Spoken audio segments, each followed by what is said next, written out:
Welcome to ScaryTale.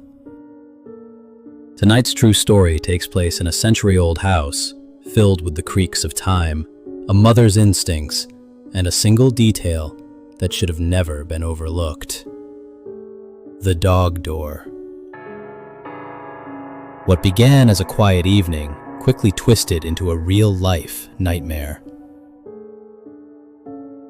After my son was born, my husband and I bought a 100-year-old house. It felt right at the time. Space for the baby, our dog, and the kind of creaky charm you convince yourself is character. It had the wraparound porch, the tall trees brushing the roof, and the old gates that refused to stay shut. At night, it groaned and whispered like something alive. But I told myself it was normal. Just wind, just pipes, just my imagination.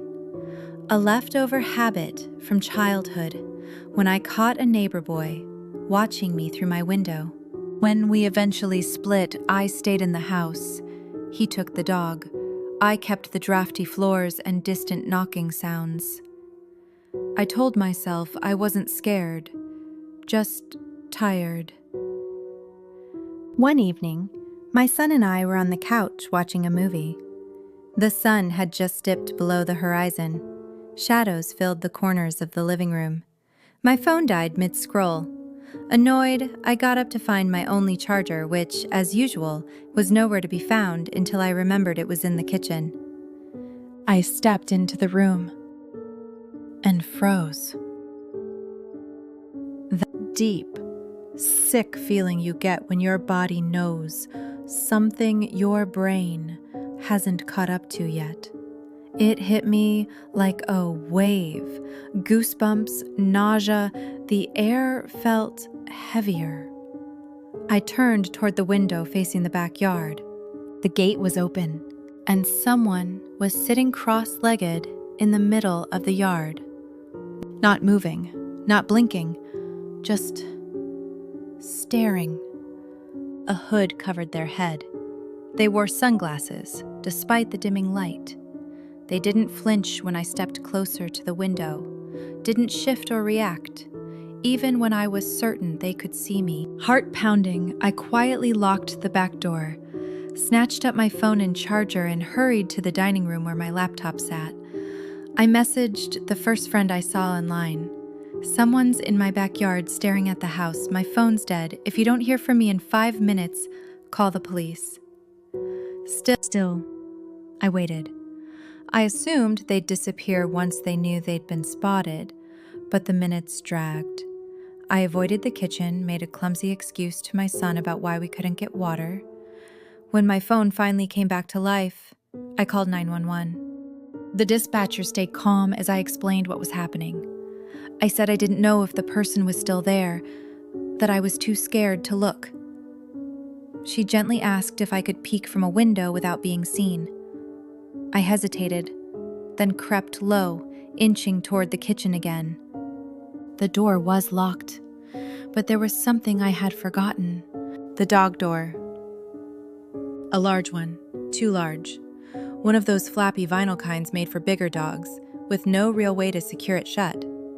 And just as I stood to try and glance out the window, I came face to face with the person, just inches away, on the other side of the glass, hood and sunglasses tilted slightly downward, staring directly at me. I gasped something incoherent into the phone. The dispatcher told me to grab my son and get to a locked room immediately.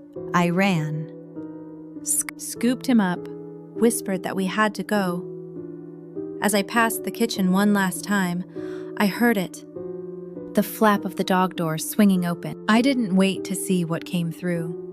I yanked the front door wide, dashed into the street barefoot, and pounded on my neighbor's door. They were hosting a dinner party. I must have looked wild, clutching my child, stammering something about a stranger in the yard. But they let us in. From their living room window, I watched my house. Lights still on, front door still open, my poor cat still somewhere inside. The police arrived fast, and when they came out from behind the house, they had her, a woman, calm, quiet, sitting casually on my back step, her arm lazily moving back and forth through the dog door, like she'd done it 1,000 times. She didn't say a word. That night, I boarded up the dog door, but I never shook the feeling that she'd been there before. That all those nights I wrote off the sounds, the open gate, the odd tapping. Maybe it hadn't been the wind. We moved not long after, and I've never lived in a house with a dog door since.